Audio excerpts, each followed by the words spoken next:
Blessings family, we're here today with Street Safe Bridgeport, and we just wanted to touch on a few topics concerning some of the root causes of some of the youth gun violence. And as we are many different generations, I'm quite sure that the causes may still be the same, but during this conversation we'll find out if some of those root causes are still the same for some of the reasons for some of the youth gun violence. I want to start the conversation and just ask, like, in your opinion, what do you think are some of the underlying issues that cause some of these disputes or conflicts that lead to youth gun violence? I'll start with Ed on the end. It hasn't changed. It's general. You got mental and emotional instability, poverty, and lack of resources. So those three things combined is going to stir up, youth to pick up the guns in order to, once again, feed themselves, and to express their anger and their pain and their hurt, and the only way they know how, because they haven't been educated to, do it any other way. The young men and our inability to be able to express some of the pain and the hurt that we feel, and we internalize that. And I guess, as it's not really a guess, it's a fact, as we witness, that we end up usually taking that frustration out on the people that's closest to us, which is the people in our community, our own people. So that's very, very important. Brother Harry, what you think is like some other issues that come up that cause some of the gun violence or root causes of it? I second what Ed said, but again, I just feel like our youth today and our youth, around the world right now, they just feel trapped and don't know how to deal with emotions and aggression. Because I believe aggression leads to the pop, pop, pop, shoot them up, bang, bang. And they have to understand that dealing with aggression comes with time. And a lot of them think they're ahead of their time, so they think they're going crazy emotionally because they don't know how to deal with aggression, but not understanding that aggression comes with time, and they're trying to grow up faster than what they actually are, and not understanding that, it's time is everything. You just got to be patient and just deal with time, and your aggression will get under control as you work with it and have mentors like people from Street Safe to guide you. And I know many of y'all, like I said, we may come from a few of us from a few different generations, but I know many of y'all can reflect on your own youth as a young man, that I understand what Harry is saying, because there were times where I did feel angry. I had aggressiveness, and I couldn't put my finger on why. I didn't understand why my community was in the condition that it was in. When you begin to learn about what's going on elsewhere, you turn the TV on and they give you a perfect fairy tale world, and you look out your window, you see something else, that gets you frustrated. You want to know why you in this situation, why you in this predicament. And some we'll talk about later, like Ebony had mentioned, people angry about food insecurity. There's times where people don't have something to eat. There's a lot of root causes that leads to the anger and the frustration, and then not knowing how to express it. And I think the biggest thing is just not knowing why is it like this. Not having no answer could be very frustrating, not having no answer. Akil, what do you think, brother, if some of the underlying issues or causes that leads to the gun violence?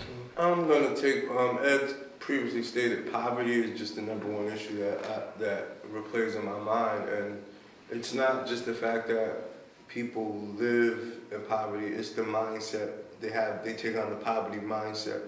And it's not that you can go to another community just a couple blocks away who economics are a lot better and their community is doing a lot better. Is it that, it's not a coincidence. And it's funny you say that, because at times, like I said, we all are reflecting on our own life as a young man. We come from the same environment in the inner city, and sometimes even in school, the poverty, lack of resources kind of like flows into the quality or the type of quality of education that you would receive. And the way the educational system is in Bridgeport, a lot of times as a young man, they don't connect the dots for you to get you to understand why you need to do this now and how it's going to pay off later. And we live in a world where importance is placed on instant gratification because we are in poverty, and it's like, I need some things and I need them right now.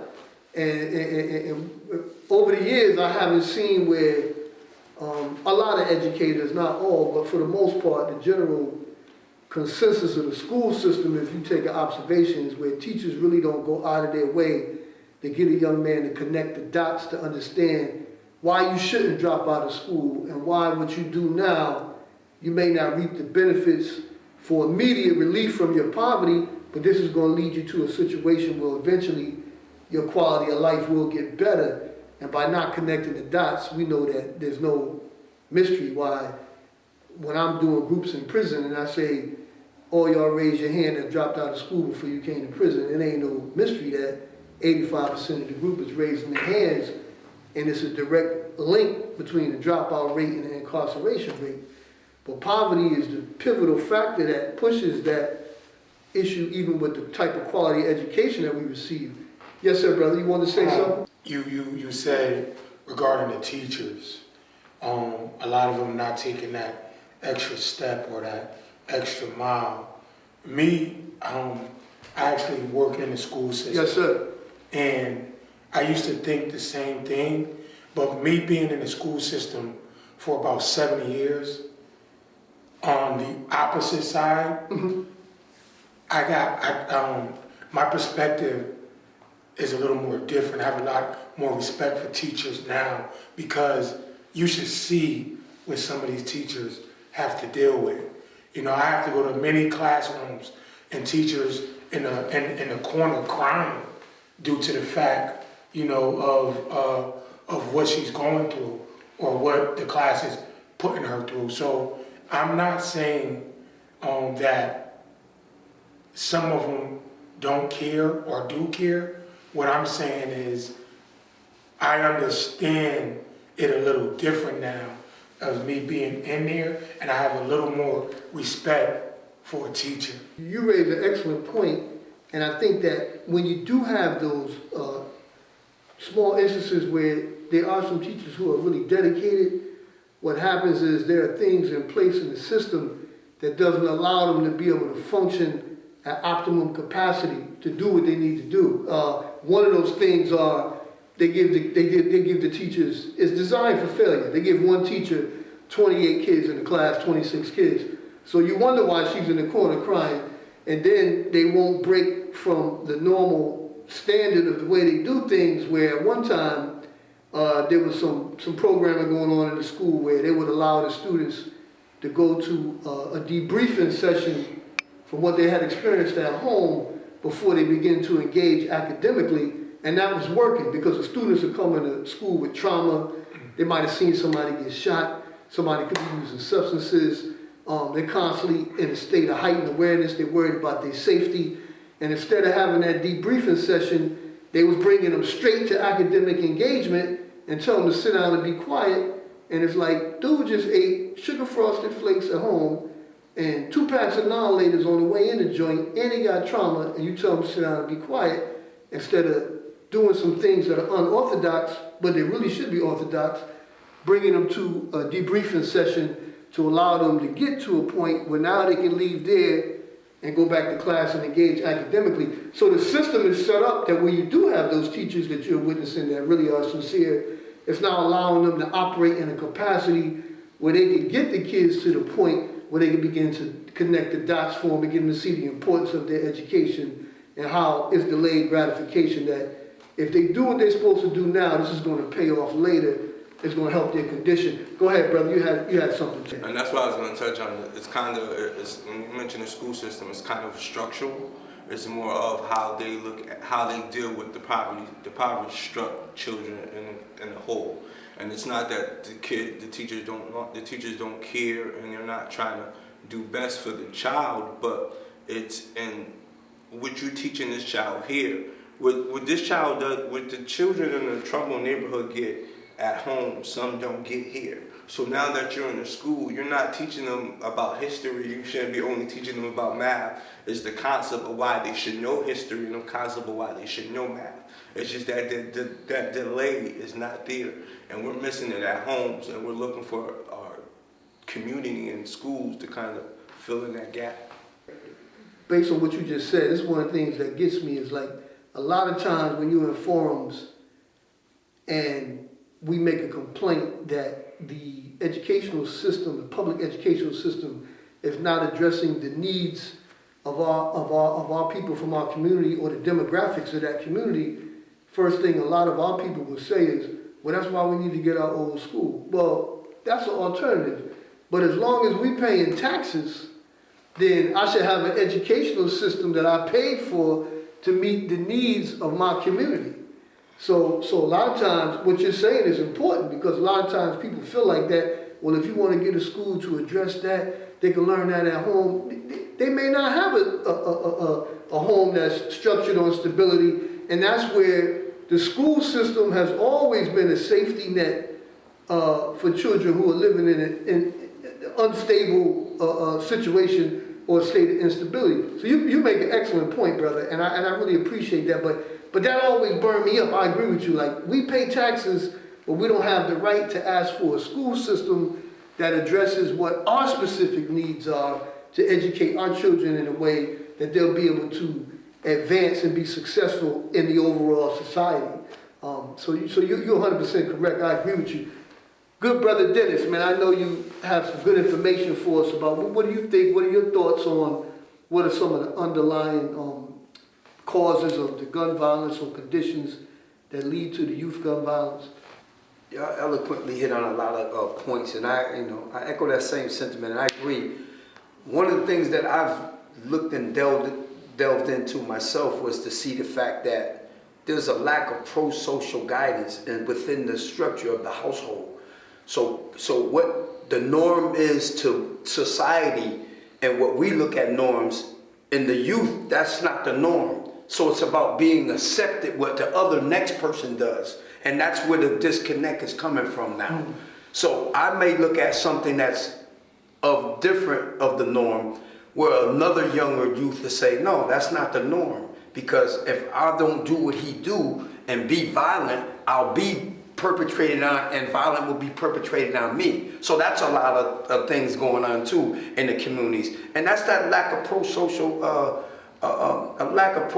guidance, peer pressure, stimulated within itself, personal reasons. Sometimes, within a household, I can't put my finger deadly on one thing, but I know I've been asking a lot of youth that, and they've been telling me that, look, if I don't be a killer, then they gonna get me. So I gotta be accepted, and this is the responsibility that the youth are taking on now. Now it look crazy to us, but that's what's going on in society. And I can put my hand on like 10 young men and I can ask him that, and if he be truthful, he'll say, look, I gotta be a killer. I gotta bust my gun, because if not, they're gonna look at me soft. So that's a norm that's within the new generation itself. That's one of the things that's not certainly the only thing, and some of the things that y'all are addressing. But I think, and I'm gonna end it with this, the lack of pro-social guidance within the household, because that old saying is, if you know better, you do better. So if that's all I'm seeing and knowing and putting in my face to act violent and perpetrate violence on people, that's what I'm gonna do. There's nothing else being put in my hand, proper tooling, education, trade, the hallmark of what's an understanding to growing up to be a responsible young adult. That's not being the hallmark put in my hand.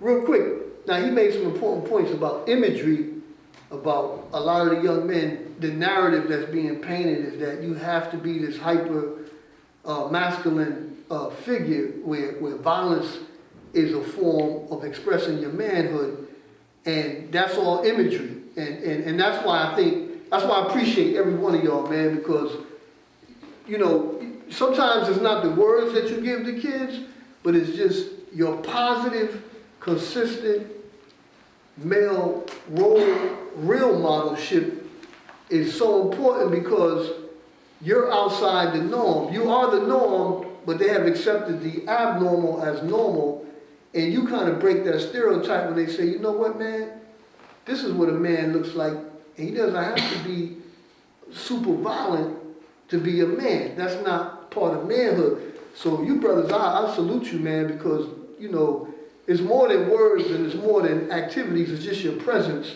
Because you think about the way the neighborhood is, a lot of us, man, grew up where the guys who was positive in a poor neighborhood, they was at work all day. So who you got left to look at? My man and them is out there doing what we do.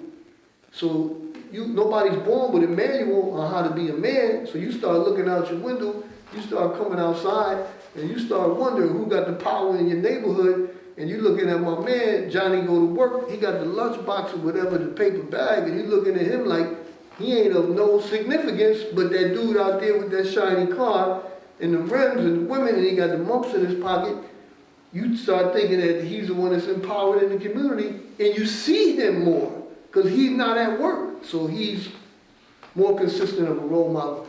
That was powerful, man. In a sense, to round that up, it's something that I always use and I always say, it's this psychosocial dysfunction, you know what I mean?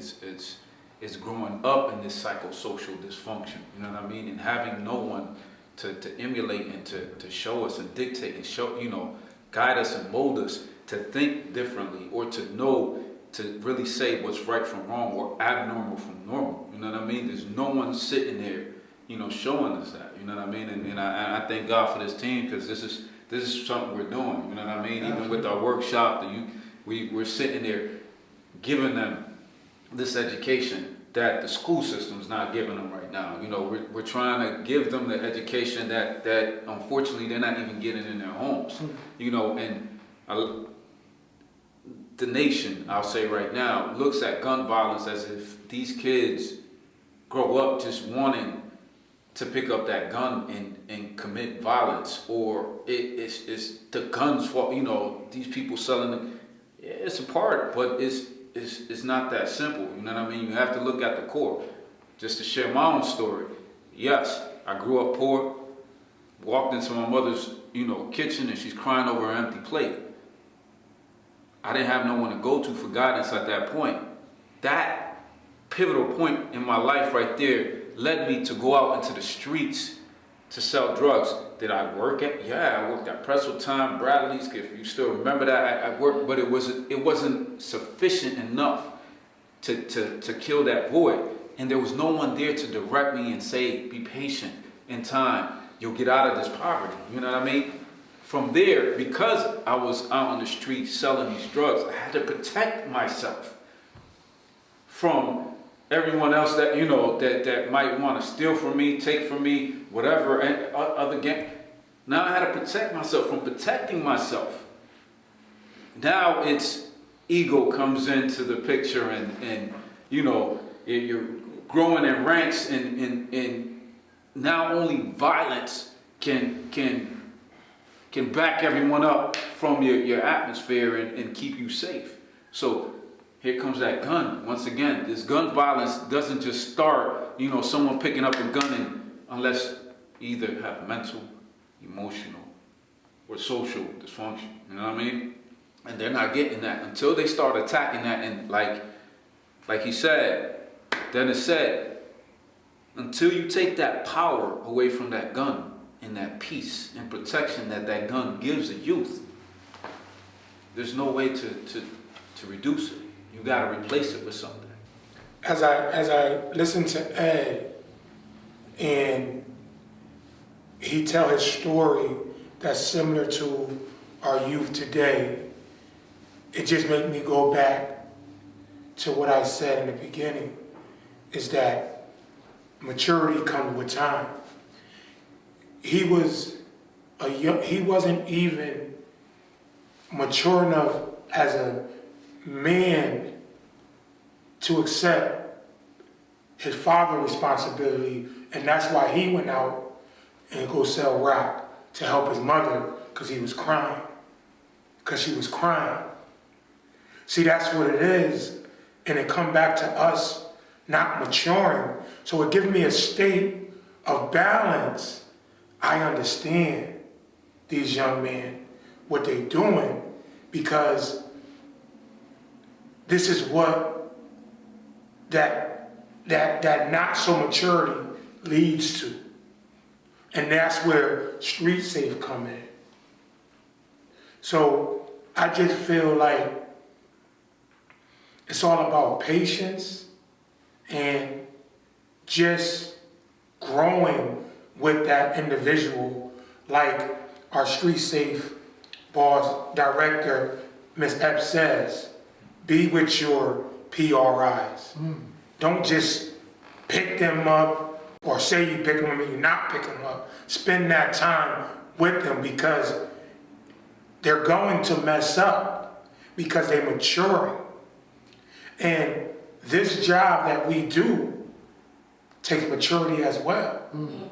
And some take on this position and they still maturing. Is that a good thing or that's a bad thing? I can't be the one to manufacture that. But what I do know, in order to fix something, you have to understand it. And that understanding it is being patient and growing. How you just said, it took me back to just reflecting back on the school thing.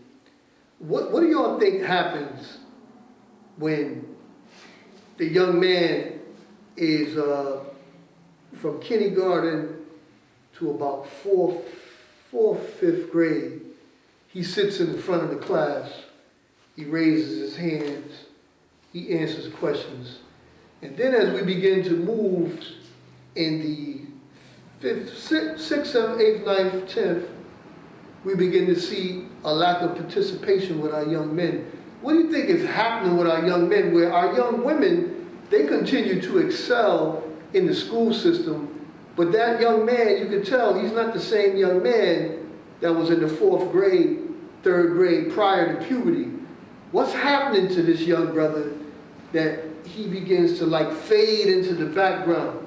One of the things that's very important, so as a youth growing up young, between that 1st grade to that 4th grade, he is already in a state where he is protected and he's there to learn. What is going on is exposure now. So 1 through 4, he's most likely not even delved into seeing anything, most likely. So once you get around that 5th grade, he's been exposed to things from the community and other people. That is what a norm is look like. And it's sad at a young age, because I'm gonna come clean, it happened to me. 3rd grade, excellent student. All the way to the 3rd grade, got skipped. Once 4th, 5th came, I was more exposed to different things. So once I got exposed to different things, my purity state, which was through 1 through 4, I now had seen something different. But it was Was it the image of what a man is that you saw? Or you thought you saw? That began to change you? Well, what it was in my community, I raised up in Father Penny Village, which was brutal.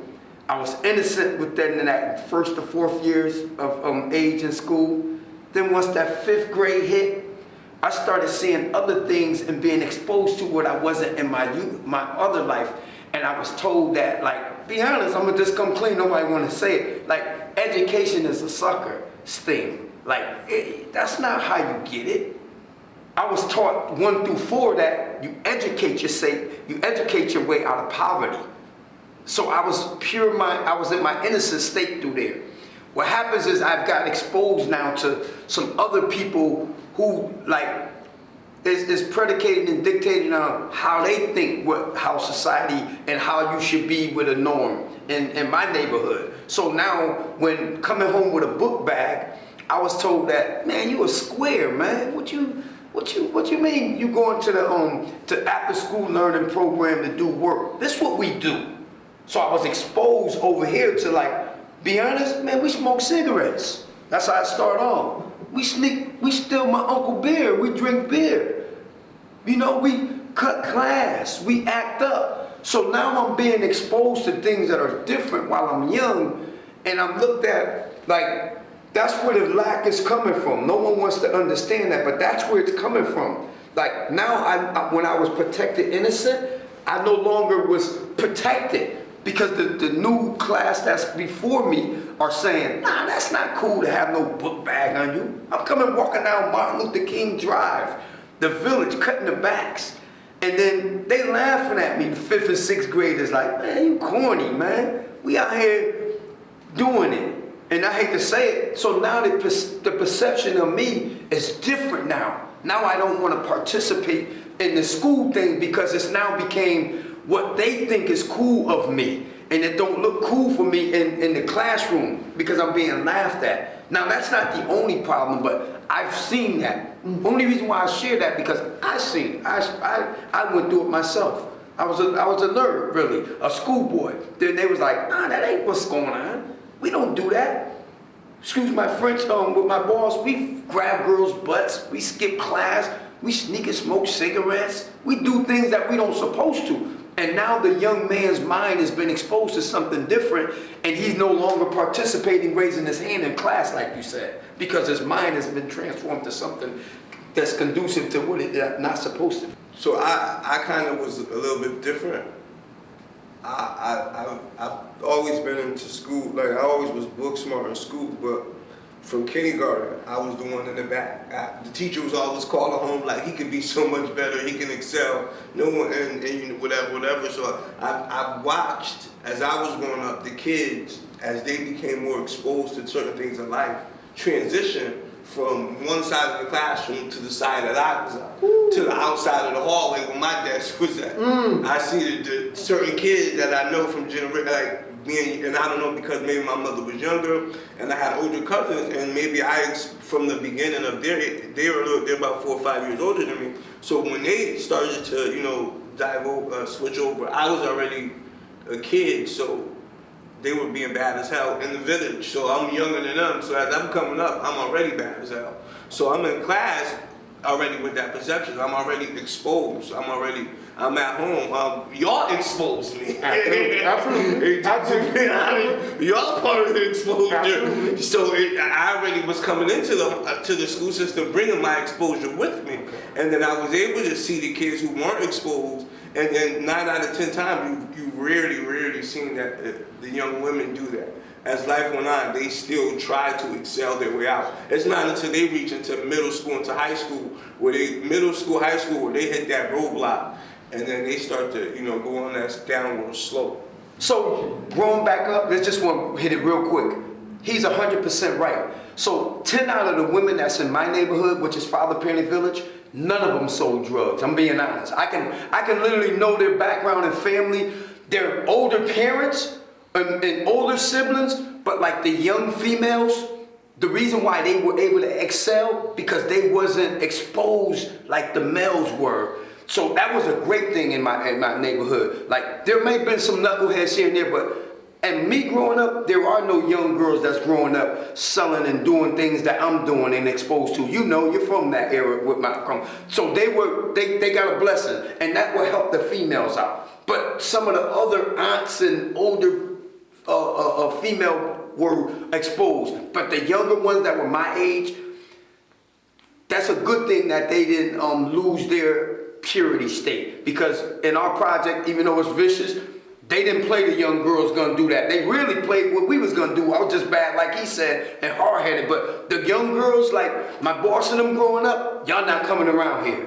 Y'all not doing it even if you want to, and it's not gonna happen. So that was a good thing. I just wanted to share that on that. The question what you said, when you said the kid who was sitting in the front, always raising their hand, and then all of a sudden when they hit the 4th or the 5th grade, it changes. And I get kind of like mind bothered with figuring out what's that reason. And that's why I said I was on a fence with my peer, my street safe peer, Dennis, because again, sometimes I look at it as either they got a social and emotional problem or a mental thing going on. Because the reason why I say that is because, again, I worked in the school system about seven or 8 years. I was in one school for 6.5 years. So I seen that person from kindergarten to the 5th or 6th grade. So to get back to what you were saying is that I look at it like sometimes like, I know this kid who mother brings him to school, to kindergarten, they sell dope out the house, they wilding out in the house. Any day that house could get raided. You know, anything can happen. He could probably find a gun in that house and bring it to school. That kid, that same kid, is a knucklehead on the streets, but when he's in school, he's totally different. He's totally different. Then, I see the same thing, same scenario. That kid is loose. I'm getting calls every 5 minutes for these kids. Then I beg the difference to myself.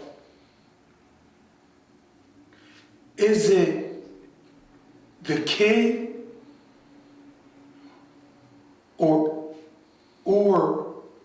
do that person just gotta have a strong mind to not let the outside appearance blur their vision on where they want to go? It's never the kid. I want our viewers to know that. It's never the kid. A child, rather, comes into the world like a blank chalkboard. And what you write on that chalkboard is what it's going to be. So there are circumstances and experiences that shape children's personality and perception of life in their early years from 0 to 6 years old. So a lot of times, and it's real deep, man. There's so many layers to it. It's heavy. A lot of times, not only is the environment, external influences influencing the child's perception of himself and the world around them, but also imagery. Because what happens to a boy and a girl, when they reach a certain age, they get to the point where they say, man, I'm physically okay, I recognize I'm different. I ain't no girl, that's girls. And now once that happens, now there's a process that happens in the brain where they need to identify with what is it that I'm supposed to be. And in most cases, I say in most cases, the boy says, okay, I start to discover my independence in my gender role.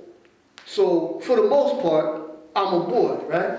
And he starts saying, well, what is a boy? He doesn't say it out loud, but in his brain, so what is a boy supposed to be like? What is a male supposed to be like? So he don't have a book, and he starts looking around, and he starts getting those messages, those subliminal messages that, well, you know, from kindergarten to 4th grade, it was all right to be smart, but now that you understand there's a distinguishment between boys and girls, because in the hood, it ain't promoted that boys should be smart.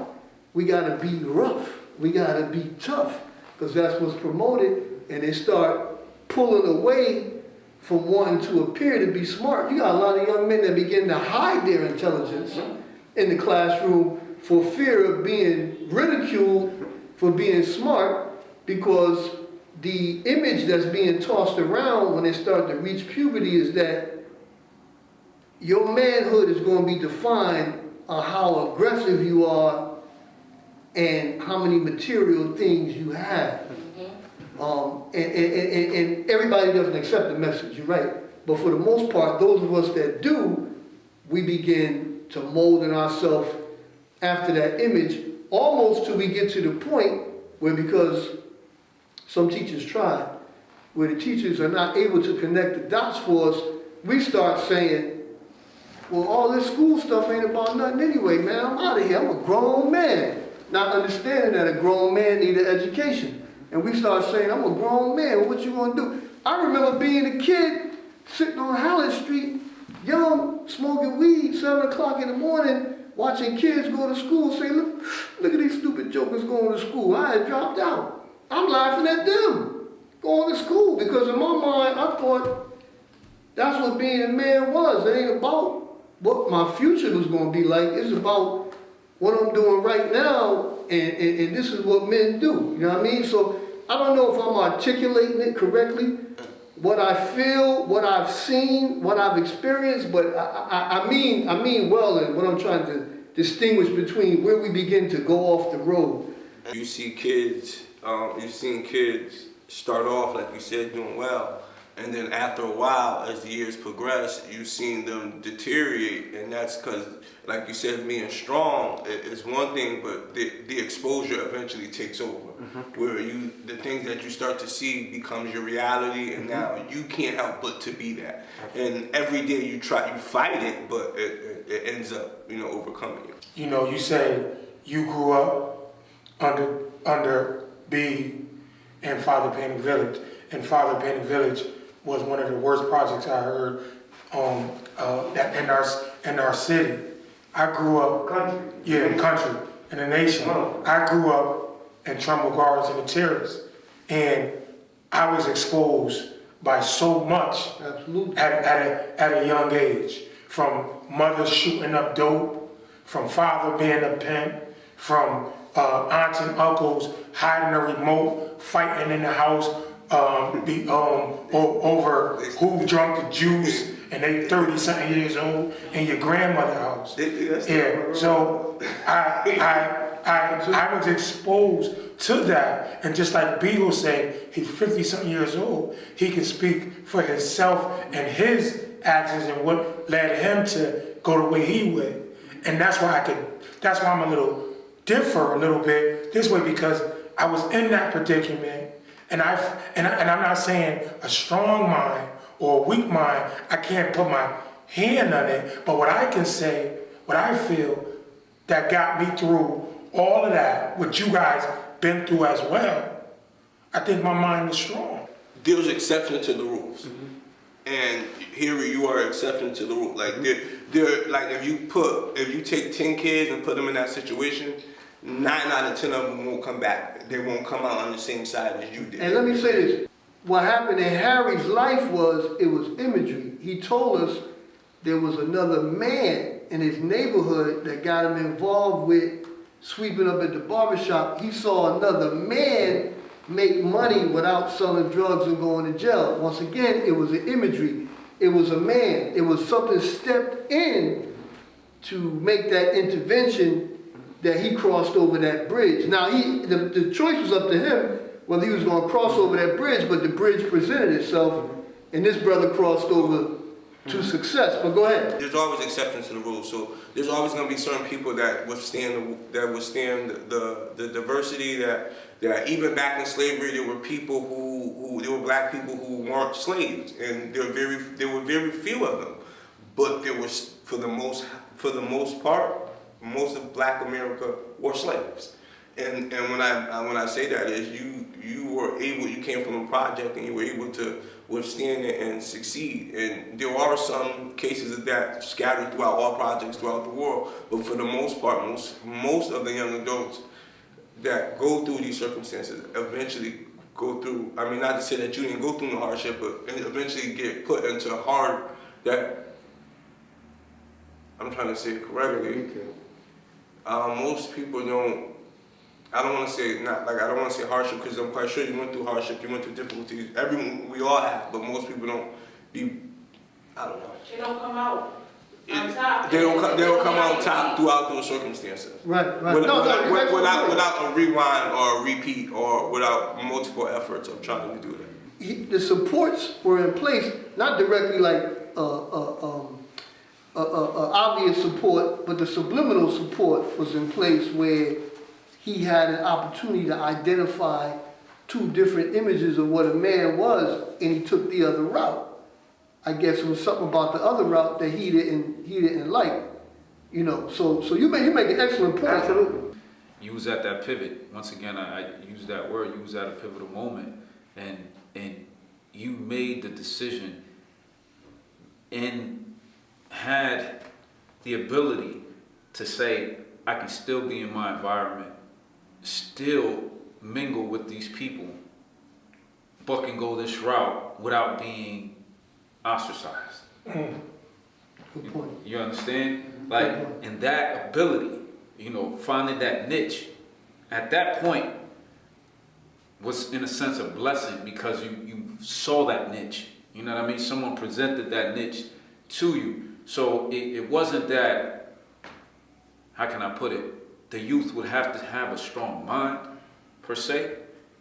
They would just need, number one, the option and the ability to walk that option out. You know what I mean? Mm-hmm. And if they don't have that ability and they don't see the easy, you know what I mean, the ease of that, you know what I mean, it was possibly, and you know, correct me if I'm wrong, easy for you to walk into that second niche, that second, you know, option because of the people that were around you as well, you know what I mean, and you chose to go that route. And once again, like you said, man, it takes that perfect, 9 out of 10, it takes that perfect moment, that perfect niche, and that perfect, you know, opportunity to sit there and escape. We all the same age. We all friends.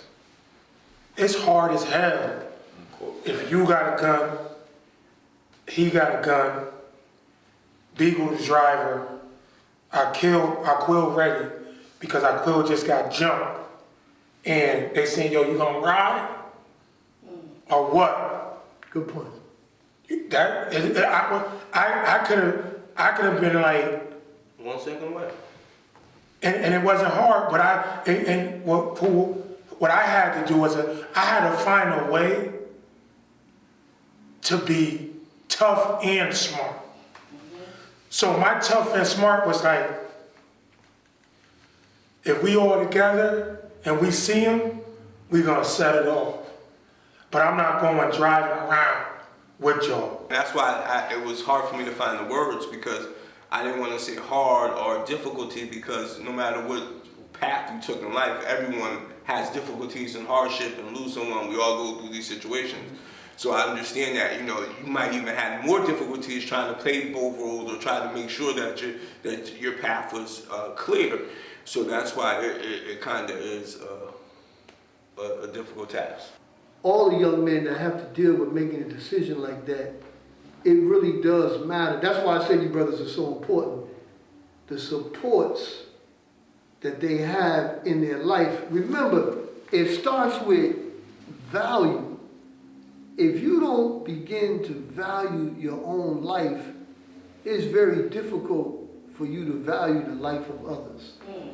And a lot of our young men don't feel that their life has any value because they feel like, well, you know, because you know, this favorite word is when you talk to young dudes, and I know I used to say it, yo, you know, this, that, and the third, what is it? Man, I don't give a F. I don't give a F is a heavy expression. And it means a lot. I don't give a F mean, I don't give a F about nothing. I don't give a F about no consequences, because really, I don't really have no value and give a F about myself. So I'm willing to do whatever I gotta do, and I really ain't concerned with what happens with my life. And when you see that dude, that's that dude that becomes a danger to himself and a danger to our own community. And it's not his fault, man. It goes back to what y'all said in the beginning. That young man is injured, man, from the inside out, and he's taking out his aggression, which is really how he's expressing his pain on those who are available, which is us, each other in the community. And when you don't have those supports in place, that's why I say y'all so important. And Brother Ed, I got you, is because y'all become that support. And we're gonna let Brother Ed wrap us up. I thank you, brothers, really, man. This was a great conversation, brothers. And I hope our viewers get a lot out of this, man. Everything every one of y'all said was valuable. You know, that value, you know, it expands and expounds, you know, across the nations, even, you know, even to other races, you know. when these young men that go in these schools and they feel undervalued, or they feel like they're not attained to, and catered to, or taken care of, their mental health deteriorates quick. That's a quick answer to your mass shootings. That mental health piece is very valid.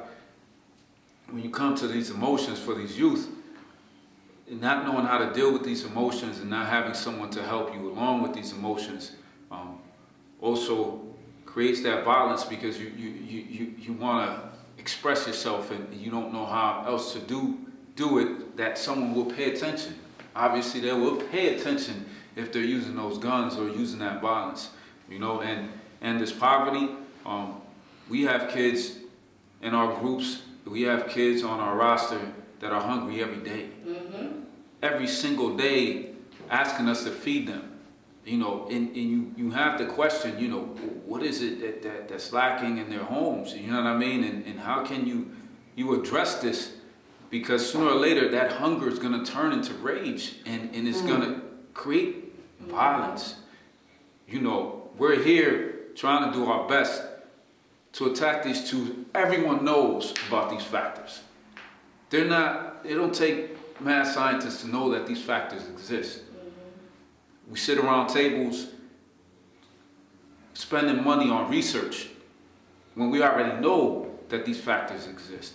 It's time to, put this intelligence into action, you know what I mean, and attack these issues at the hand, and allow those who know, who have lived in this violence, who have committed this violence, who understand these factors, to address them. Empower us. Give us what we need. Help us to allow other more people that will change their lives and join the fight. Right. This is who we are. We're street safe. Absolutely. And we're here for our youth. You can contact us at any time. Call Ebony Epps, call RISEP 203-579-2727. And we'll be there for them. You know what I mean? If your youth is going through something like that, and please, you see any little sign, pay attention. Love is as love does. We're here to love you.